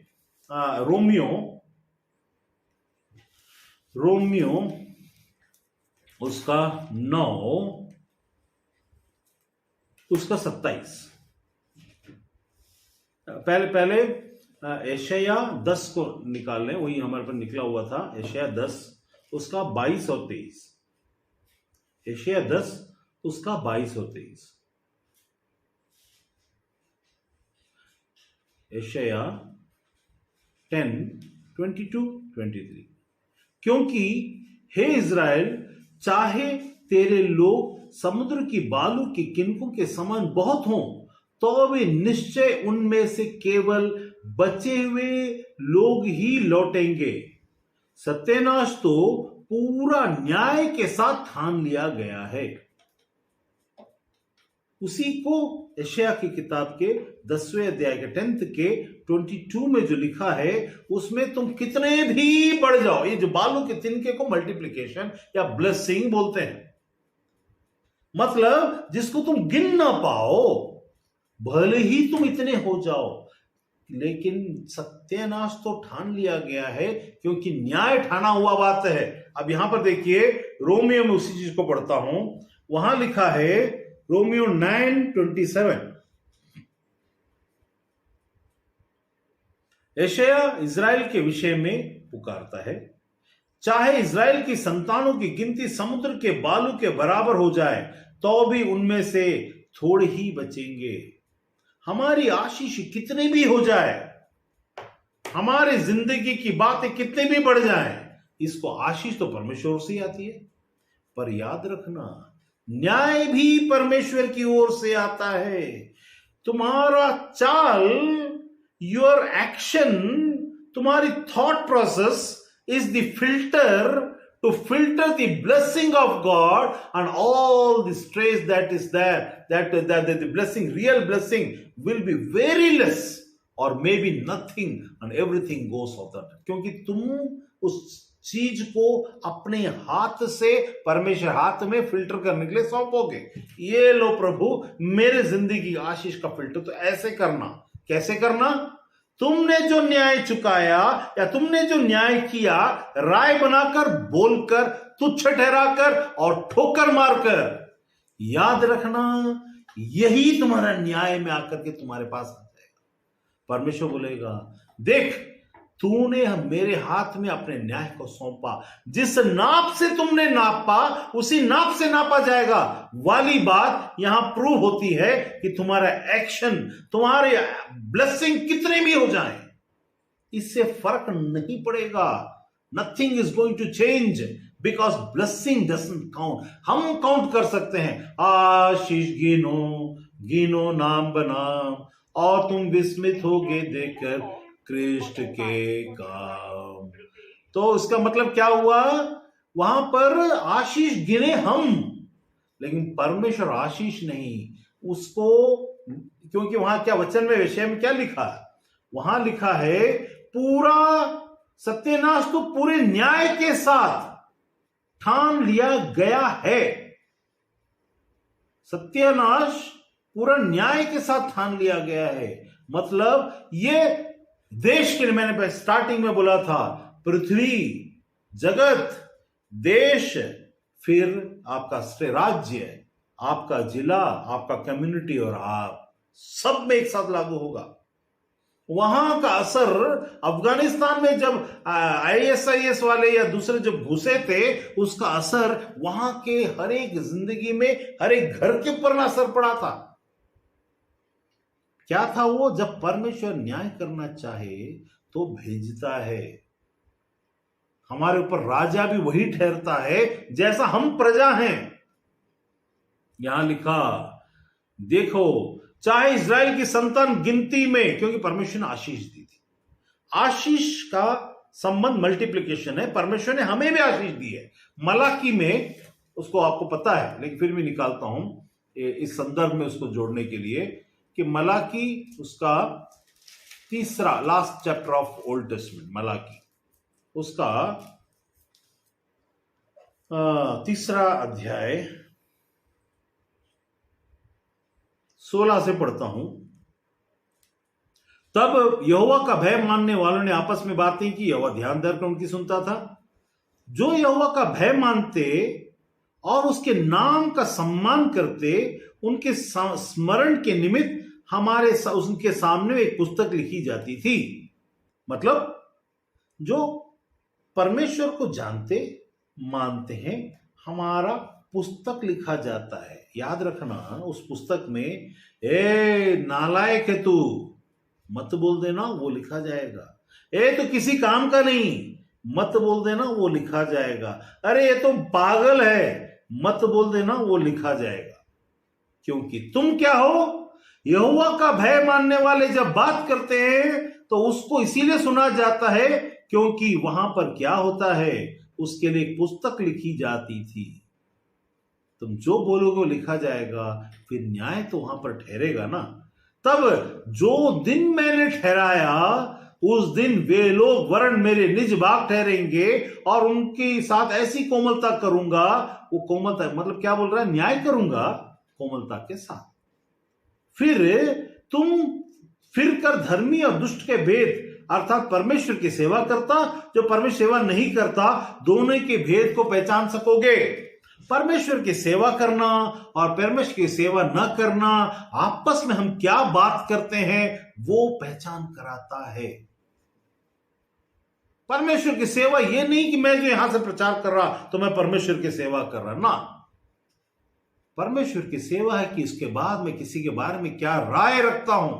What do I think about someone in my mind and I take the action accordingly। वहां पर लिखा है कि परमेश्वर की, इस 18 में लिखा, तब दुष्ट का भेद अर्थात परमेश्वर की सेवा करता और परमेश्वर की सेवा नहीं करता, तुम्हारे जबान से निकली हुई बातों के आधार पर और तुम्हारे समय पर काम करने वाली बातों में नापने और तोलने के आधार पर निर्णय किया जाएगा। जिसके लिए पुस्तकें लिखी जा रही है, सिर्फ जीवन की पुस्तक की बात नहीं। दोनों के भेद पहचान, मतलब क्या? जो सेवा नहीं करता उसका क्या होगा? क्योंकि देखो, वह धधकते हुए भट्टे का सा दिन आता है जब सब अभिमानी, सब दुराचारी लोग अनाज की खूंटी बन जाएंगे, अर्थात आग में डाले जाएंगे। वहां परमेश्वर ने क्या बोला? यहां इस दूसरे भाग, यहां पर मैं पहले जो मैं भाग बताया वो स्पिरिचुअल ब्लेसिंग से संबंधित मल्टीप्लिकेशन को जोड़कर बताया इसी वर्ष में। अब मैं जो बता रहा हूं वो प्राकृतिक रीति से परमेश्वर ने वहां पर क्या, किस विषय में बात किया। वहां बात कर रहा है इज़राइल में भले ही परमेश्वर की प्रजा, उसके थोड़ा एक वचन पहले जाएंगे, 25 में लिखा हुआ है, जैसा कि होशे की पुस्तक में भी कहता है, जो मेरी प्रजा न थी मैं उन्हें अपनी प्रजा कहूंगा, और जो प्रिया न थी उसे मैं प्रिया कहूंगा। और ऐसा होगा जिस जगह में उनसे यह कहा गया कि तुम मेरी प्रजा नहीं हो, उसी जगह वे जीवते परमेश्वर की संतान ठहरेंगे। ये हो गया। अब आगे लिखता है, चाहे ये जो संतान कहलाने वाले बहुत क्यों ना हो, इज़राइल की संतानों की गिनती समुद्र के बालों जैसा, बालू जैसा बराबर हो, तो भी देन ऑल्सो थोड़े ही बचेंगे। क्यों? What is the reason that though these people are being called, though they were not the congregation or the people of God, but they are in the place where it has been told that they are not my people, it will be told that they are my children. And the children of Israel when they will be multiplied, out of that only less people will be found. वही बचेंगे, थोड़े लोग ही बचेंगे. क्यों भाई? क्योंकि उन्होंने एक आखिरी फिल्टर अपने हाथ से अपना न्याय को समय से पहले लाकर खड़ा कर दिया. परमेश्वर पार्शियलिटी नहीं करता. तुम्हारा न्याय तुम्हारे तरीके से होगा. तुम उन लोगों के बारे में कैसा सोचते हो? जैसा यदि तुम्हारे अंदर परमेश्वर का भय होता तो तुम परमेश्वर के औजार को जो प्रेम है लेकर के न्याय के लिए इस्तेमाल नहीं करते. प्रेम को दया के लिए इस्तेमाल किया जाता है, लेकिन तुमने न्याय के लिए इस्तेमाल किया. तुमने किसी के प्रति राय बनाया. तुमने अपने अधीन में किसी समय में, किसी जरूरत के समय में आने के समय तुमने उन्हें तुच्छ जाना. इसका मतलब यह हुआ कि कितनी बड़ी बात है कि मल्टीप्लिकेशन और परमेश्वर संतान होने के बावजूद उस वचन के अनुसार से यह लिखा गया है कि वे थोड़े ही बचेंगे. Think about this. क्या उस थोड़े से इजरायली के लिए यह हाल है? तो इजराइल का मतलब यहां पर अन्य जाति भी शामिल है उस जगह. ये सिर्फ याजकों की बात नहीं है, क्योंकि यहां पर आगे में लिखा है से क्या लिखा है 24 में पढ़िए. अर्थात जिन्हें उसने न केवल यहूदियों में से वरन अन्य जातियों से भी बुलाया. ऐसा लिखा. यहूदियों से सिर्फ नहीं, अन्य जातियों से, मतलब दोनों मिलकर यहां इजराइल कहा गया. मतलब हम जो परमेश्वर को जानते हैं, वो जो परमेश्वर को जानते हैं, हम जो उसकी संतान है आत्मा के आत्मिक दशा में, वो शारीरिक दशा में उसकी संतान है.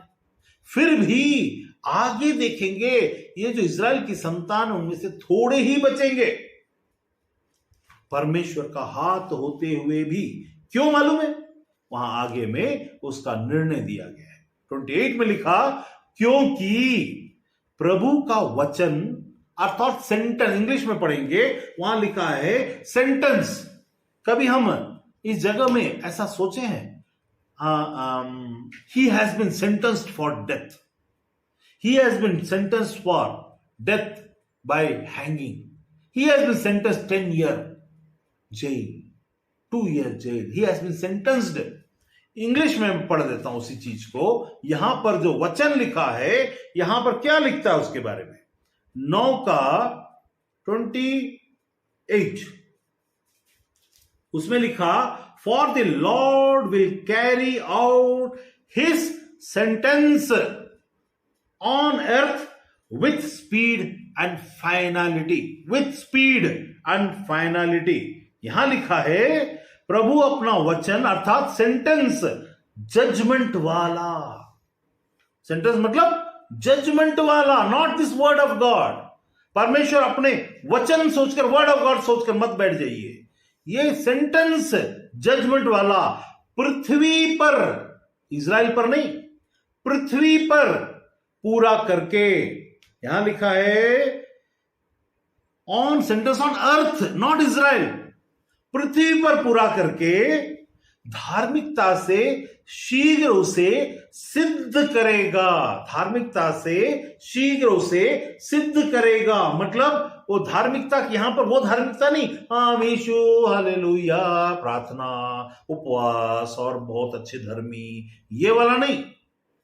ये वो वाला धार्मिकता है जिसको उसने संसार को बनने से पहले उस दिन के बारे में यशायाह के, इसीलिए होशे और यशायाह की किताब का जिक्र वहां पर रोमन्स में पौलुस ने किया, ताकि हमको समझ में आ जाए उसमें क्या बात है. वो न्याय की बात है. उसमें लिखा हुआ है, ये ठाना गया है सत्यानाश. उसमें हम भी शामिल हो सकते हैं, मत भूलना. Because we are giving that tool to judge ourselves, because God says, don't make a tool, because I have not destined a tool against you. मैंने तुम्हारे विरुद्ध में, मैं तुम्हारे साथ नम्रता के साथ, कोमलता के साथ मलाकी के किताब के अनुसार पेश आऊंगा. बट लेकिन जब तुम आपस में पति पत्नी, ये वो, तो यहां पर ये याद रखना कि तुमने क्या राय बनाया और तुमने क्या तुम्हारा राय अगर तुमने बनाया तो बदलते चले जाना चाहिए. It should be turnable, it should be changeable. तुम्हारा राय चेंज होना चाहिए. You should be a man who is open for the wisdom of God that comes to you, that see the राय जो तुमने इसके विषय में कायम किया, नाउ चेंज. डोंट बी अडिग ऑन दैट राय. उस राय को किसी के बारे में अडिग मत बनना. Why? Because hardness also is the tool of God and God. तो परमेश्वर क्या कर देगा? इसी वचन में रोमियो में लिखा है, कितना टाइम हो गया? हाँ, रोमियो में लिखा है, उसने क्या किया? 17, वही 9 के 17 में क्या लिखा? फिर पवित्र शास्त्र में फिरौन से कहा गया कि मैंने तुझे इसीलिए खड़ा किया कि तुझ पर अपने सामर्थ्य दिखाऊं और मेरे नाम का प्रचार सारी पृथ्वी पर हो, इसलिए जिस पर मैं दया करूंगा. जिसे चाहता उसे कठोर कर देता है. जब कभी भी कठोरता आपके अंदर में आकर वास कर रही है, कठोरता, चाहे अन्य जाति हो, चाहे कोई भी धर्म का हो, सृष्टिकर्ता और सृष्टि के बारे में बात होते समय कठोरता अगर काम कर रही है तो याद रखना परमेश्वर काम कर रहा है. लेकिन कहां? उस आदमी का, परमेश्वर का सोटा और लाठी अब उसके ऊपर में पड़ने वाली है, क्योंकि कठोरता का टूल उसने न्याय करते हुए उसने परमेश्वर हाथ में सौंपा. कैसे? फिरौन ने अपनी कठोरता को इजराइलियों के ऊपर दिखाया. वहां लिखा कि वो जब ईटा बनाते थे उनको भूसा नहीं दिया जाता था. बिना भूसे के मिट्टी को जोड़ने से वो बिना जोड़ेगा नहीं, क्रैक हो जाएगा, बनेगा नहीं. बहुत तकलीफ से बनाना पड़ेगा, बहुत कंप्रेस करके बनाना पड़ेगा.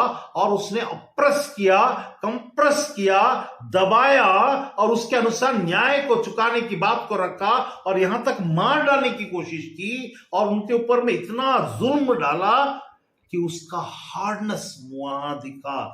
क्या तुम कठोर हो अपने लोगों के साथ?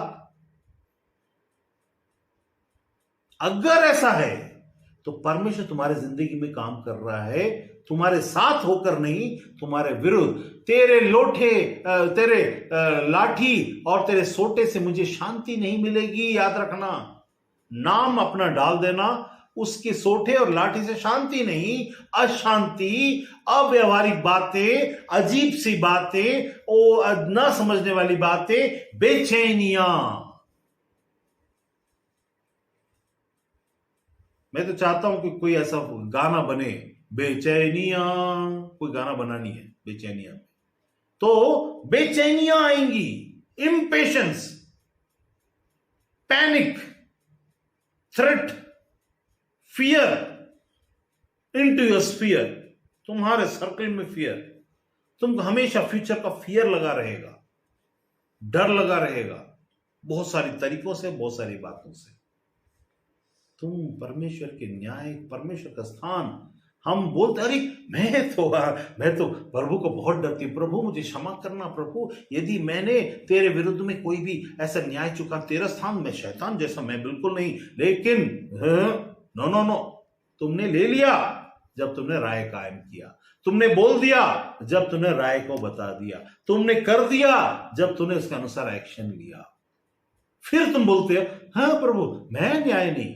जिस नाप से तुम नापते हो, सोचने वाली बातें, क्योंकि वचन में आगे में, इसी जगह में आगे में एक जगह लिखा हुआ रोमियो में ही, क्योंकि कोई प्रभु का नाम लेगा वो उद्धार पाएगा.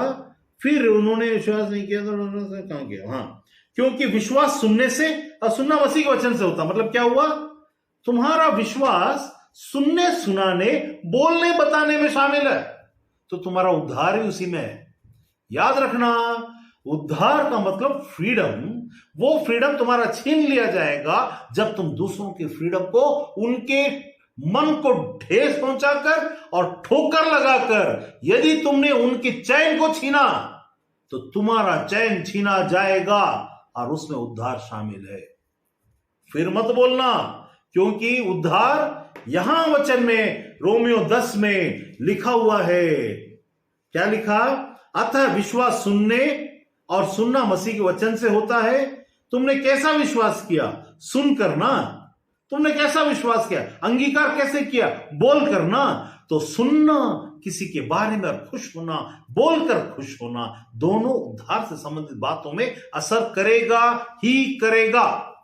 तुम्हारे परमेश्वर के संबंध में आएगा ही आएगा। यदि तुम परमेश्वर की संतान हो और उस भीड़ में शामिल हो जिसके बारे में परमेश्वर ने बोला आशीष है, भीड़ है, अगर तुम सोचते हो कि तुमको जिंदगी में सब मिल रहा है, याद रखना वही मलाकी की किताब के अनुसार से उसी जगह में, जिसको वहां पर एक आखिर में उसको पढ़ देता हूं, हो सकता वहीं पर हो, और मलाकी किताब से भागा नहीं होगा लगता है, जब मैं पढ़ा था उस समय वहां लिखा कि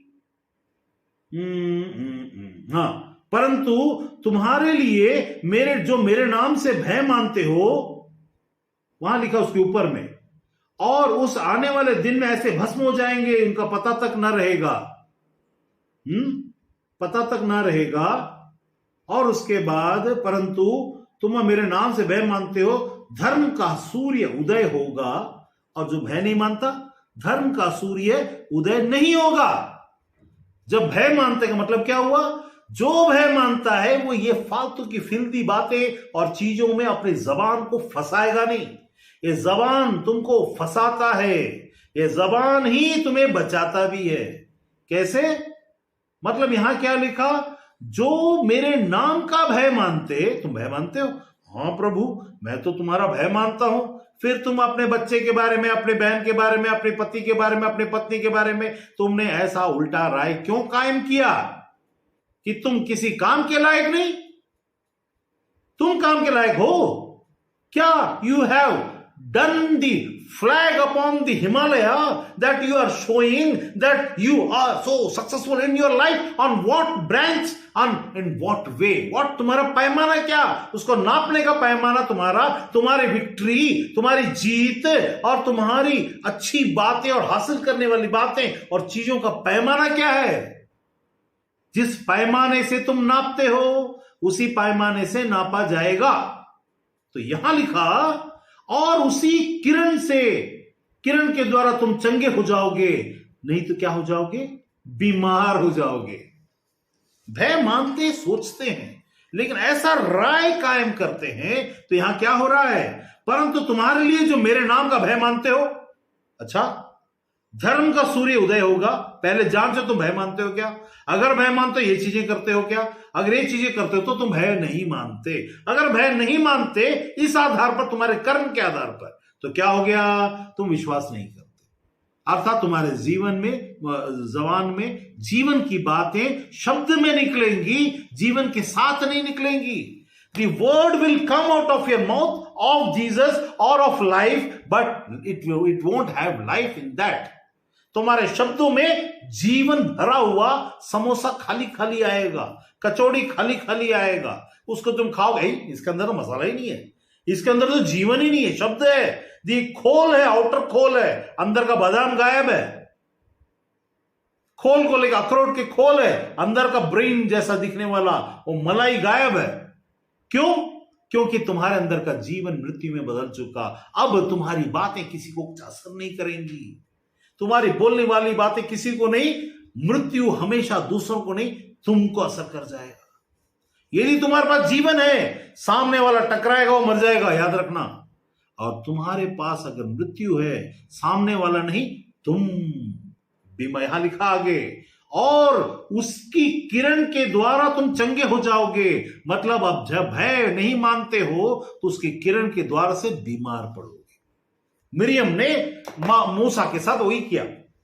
उसने परमेश्वर का न्याय करने वाले स्थान को खुद लेकर अपने भाई का न्याय करने चली गई, और वहां पर उसने कहा ये फिर से परमेश्वर बात करता है, मेरे से नहीं करता क्या? मैं भी तो भविष्यवाणी करती हूं, मेरे द्वारा से भी तो परमेश्वर बोलता है, क्या सिर्फ तेरे द्वारा से बोलता है? परमेश्वर की आत्मा वहां पर आ गई, और उसकी किरण पड़ते ही वो श्वेत कुष्ठ से भर गई। मूसा की बहन का ये अधोहाल, ये बुरा हाल क्यों हो गया? ए मूसा, क्या तेरी बहन अनुग्रह की पात्र नहीं थी? क्या हम अनुग्रह के पात्र नहीं हैं? Don't put blame, Don't keep a eye because maybe God's hand is upon that person. अभी वो यीशु जैसा, अभी वो नाकामयाब जैसा, अभी वो साधारण जैसा लग रहा होगा, बट साधारण नहीं होगा क्योंकि परमेश्वर की निगाह उसके ऊपर होगी। Don't under estimate the power of common man, कि जैसा डोंट अंडर एस्टिमेट इनका पावर जिसको तुम तुच्छ आज जानते, कल उनके सामने घुटने टेकने पड़ेंगे।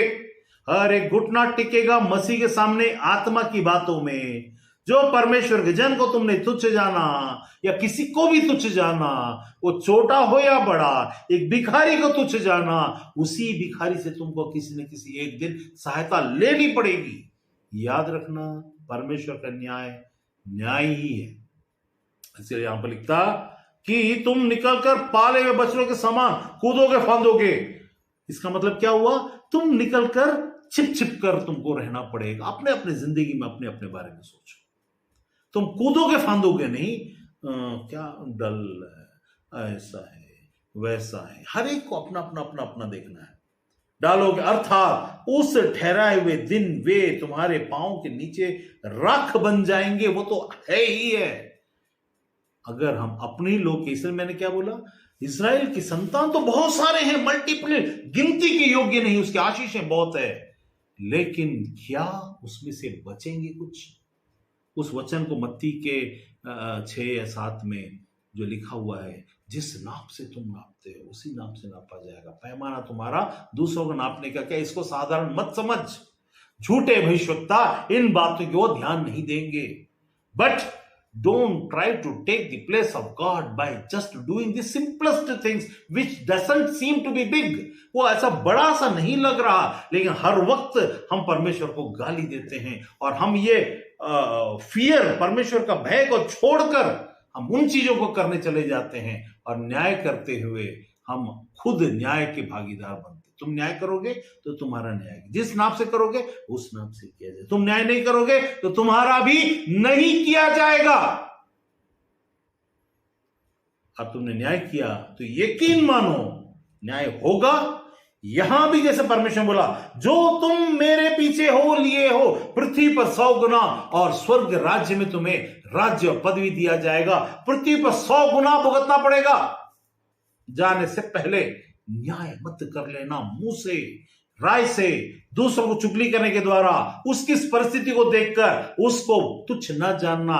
क्या पता वो कभी का यूसुफ हो जो 20 साल जेल में है, वो कुछ नहीं कर पा रहा है, वही प्रधानमंत्री बन जाएगा, तब तुम क्या करोगे? एनिमेशन में भेजा मत्ती 7 का 1 और 2, मत्ती 7 का 1 और 2 में जो लिखा है, जिस नाप से, इसको साधारण मत समझ, मत समझ, मत समझ, क्योंकि यही है जो तुम्हारे आशीष को फिल्टर कर देगा, छोटा बना देगा, या तुम वंचित या राग बनने के लायक बन सकते हो। तुम सोचोगे, क्योंकि न्याय जब होगा बहुत ये सोचेंगे हम तो यीशु पर विश्वास करते हैं, हमारा कुछ नहीं बिगड़ेगा। यदि तुम यीशु पर विश्वास करते हो उसके अनुसार चलोगे, क्योंकि परमेश्वर की संतान वो है जो परमेश्वर के आत्मा के अनुसार चलते हैं, सोचने के द्वारा, बोलने के द्वारा, करने के द्वारा। तो ये मत समझना कि हम सिर्फ मान लेने से, नाम के निमित्त अगुवाई करेगा, लेकिन नाम के निमित्त की अगुवाई को साधारण मत समझ। नाम के निमित्त का अगुवाई का मतलब क्या है? व्हाट डज इट मीन कि he will protect us because of his name. ये सबसे खतरनाक बात है।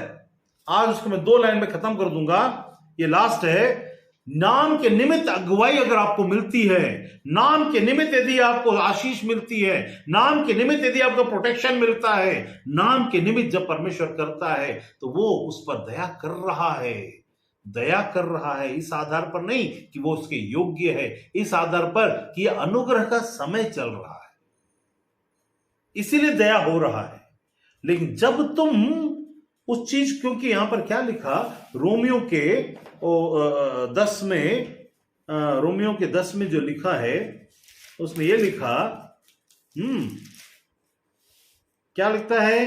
क्योंकि 28 में, क्योंकि प्रभु अपना वचन पृथ्वी पर पूरा करके, the sentence that he has decreed, the decreed sentence वो पूरा होगा। धार्मिकता से शीघ्र उसे सिद्ध करेगा। He will prove it by his righteousness. अब ये जो राइचियसनेस में वो सिद्ध करने वाली बातों के समय में, वो जो सेंटेंस का डिक्री करने के बीच की अवस्था में, अगर आप जो सिद्ध करेगा बोला ना धार्मिकता में, पर सबसे पहले परमेश्वर के राज्य और उसकी धार्मिकता की खोज करो का मतलब क्या मालूम है? उन चीजों में जाकर के मत फंसना जहां पर तुम्हें चक्की पीसिंग करना पड़ जाए। तुम्हारी जिंदगी घूम घूम के वही चीज में जाकर फंस जाए, चाहे वो साधारण बात में हो चाहे आत्मिक बात में हो। कहीं एक जगह तो रिलैक्स रहो। तो परमेश्वर बोलता है वो धार्मिकता से शीघ्र, विथ स्पीड एंड फाइनलिटी, वो उसको सिद्ध करेगा। ही विल प्रूव, और सिद्ध करने को perfect, he will perfect and prove the sentence that decreed that he has already decreed upon this earth and उसके लोग। और वो घर से शुरू होता है अपने लोगों से, क्योंकि परमेश्वर किससे सिद्ध कर रहा है? धार्मिकता, राइचियसनेस। राइचियसनेस का मतलब होता है to stand right with God, और God is with the right thing. तो सबसे पहले धार्मिकता की खोज करना मतलब ऐसी सारी बातें जो तुम्हारी जिंदगी में छोटी तो लग रही हैं, लेकिन है सबसे बड़ी, तुम्हारा वो ऑब्स्टेकल है, वो डोर है, वो बंद करने का जरिया है, जहां पर का सोता अब नहीं आएगा। वो जो अनुग्रह होकर आता था वो अब नहीं आएगा। वो जो तुमको उस दिन के नजदीक में हम पहुंच रहे हैं, बहुत नजदीक है। तो सावधान, जितना दिन नजदीक है उतना ज्यादा फियर बढ़ता चला जाए। आपस में बात करते समय किसी को तुच्छ ना जान, क्योंकि तुम्हारा न्याय उस नियम के अनुसार होगा। फिर मत कहना मेरी प्रार्थना प्रभु तू नहीं सुनता, हे प्रभु मेरे लिए रास्ता निकाल, रास्ता निकाल, रास्ता। लेकिन परमेश्वर ऐसा जैसा कि वो कान को बंद किए हुए तुम्हारी जिंदगी में, वो कठोर अपने आप को कर लिया तुम्हारे विषय में लेकर के। दूसरों के पास जब तुम जाते हो उसका हृदय को कठोर कर देता है तुम्हारा न्याय को, क्योंकि वो फिर तुमको है चलो भाग निकलो, अरे नहीं होगा, अरे ऐसा, या तुमको फंसाने के लिए कोई काम कर देता है। याद रखना तुम्हारा खेल, क्योंकि संबंध परमेश्वर से है, तो जो भी खेलोगे that is diverted to God. तुम जो खेलोगे इस जिंदगी से, खेल से शुरू किया। ये जिंदगी एक खेल है, इसको खेलना है, लेकिन इसको यहां माथे पे नहीं चढ़ाना है। ये जब तुम खेलोगे तो तुम्हारा जो क्षेत्र है, क्योंकि तुम मुझ में और मेरी बातें तुम में बनी रहेंगी, तुम मेरे बगैर कुछ भी नहीं कर सकते। जो कुछ भी तुम कर रहे हो मेरे अंदर कर रहे हो। इसका मतलब हुआ कि तुम्हारा खेल संसार से नहीं, परमेश्वर से है। तुमने परमेश्वर को तुच्छ जाना। शब्दों को कंट्रोल कर, शब्दों को कंट्रोल करना जरूरी है। बोलने के पहले 2 बार सोच। एक साधारण सा मैं एक वीडियो देख रहा था, उसमें कपिल शर्मा है ना, हाँ, वो एक औरत है जो अभी एंड्रयू की किसी से शादी की है, क्या तो नाम उसका, नाम भूल गया, नहीं वो कोई था, वो फॉरेनर से शादी की है, उसके बहुत सारे बच्चों को भी गोद दिए। तो उसका ऐसा बोलता है, कपिल शर्मा बोलता है, अच्छा you just translate this word sentence in front of me, just translate it, Ramesh Babu मैं तुम्हारे बच्चों की मां बनने वाली हूं। तो वो बोलती है, वो जो एक्टर है वो बोलती है, Ramesh Babu, oh no no no no no, उसने अपने पति का नाम लिया, फिर बोली उसका नाम लेकर मैं तुम्हारे बच्चों की मां बनने वाली हूं। तब उसमें ऊपर में एक कोटेशन ऐसा लिखा हुआ था, थिंक ट्वाइस बिफोर स्पीकिंग, ऐसा लिखा। बोलने के पहले 2 बार सोच। उसने क्या बोला, बच्चे की बात जब आई और वहां पर उसका प्रेम की बात जब आई, जिसके साथ उसका प्रेम था, उसने कौन एक्टर मालूम हो, वो सन्नी लियोनी। उसके बारे में बदनामी है कि वो बहुत ही गंदा, ऐसा सब बदनाम बोलते हैं, लेकिन वास्तव में देखो उसने खेल में भी इस विषय को बात करते समय कितना सीरियसली बोला। इतना बदनामी के बावजूद उसने उस चीज को बात कर, क्योंकि इसके जिंदगी में हमने परिवर्तन देखा। She was ready, I am not favouring anyone, but वहां पर हमको एक बात समझने की बात है कि सन्नी लियोनी ने बोलने के पहले 2 बार सोचा। तो कपिल शर्मा ने मजाक मजाक में बोला, रमेश बाबू, मैं तुम्हारे बच्चों की मां बनने वाले, इसको आप हिंदी में बोलिए। तो वो Ramesh Babu, no no no no, Andrew, ऐसा कुछ बोलिए। उसको पता नहीं उसका पति का नाम, एंड्रयू, मैं तुम्हारे बच्चे की मां बनने वाले, हाँ, वो इंग्लिश स्टाइल में बोलती है। तो वहां पर क्या ध्यान दिया लोगों ने, हजारों लोगों ने देखा, बात करने के समय, बात करने के पहले, तुम्हारे पिछले हिस्ट्री के आधार पर नहीं, तुम आज क्या हो उसके अनुसार से सोच। जब वो सोचकर बात कर सकती है तो तुम परमेश्वर की संतान होते हुए तुम्हारे अंदर में ऐसी फिल्दी बात, जो मन में आए बक देना, किसने दिया ये आपका ये चीजें हक? मुंह में आए बक देना, मुंह में आए बोल देना। तुमको पता भी है कि तुमने परमेश्वर से खेला है, क्योंकि वो उसकी सृष्टि है। चाहे वो चींटी हो या हाथी हो, इंसान हो, आदमी हो या औरत हो, पति हो, भाई हो, बहन हो, बेटा हो या कोई भी हो, बकना नहीं। क्योंकि उसी बकवादीपन के कारण तुम्हारा फिल्टर हो जाएगा। यहां लिखा है सामने, जो हो सकता है तुम गिनती में बालुओं के समान हो, तो भी तुम फिल्टर होकर बहुत थोड़े ही बचोगे। परमेश्वर की आशीष को बड़ा मानो, लेकिन उससे भी बढ़कर उसके साथ खेल को और भी बड़ा मानो। Don't play with God. परमेश्वर वचन के द्वारा आपको आशीष दे। आमीन।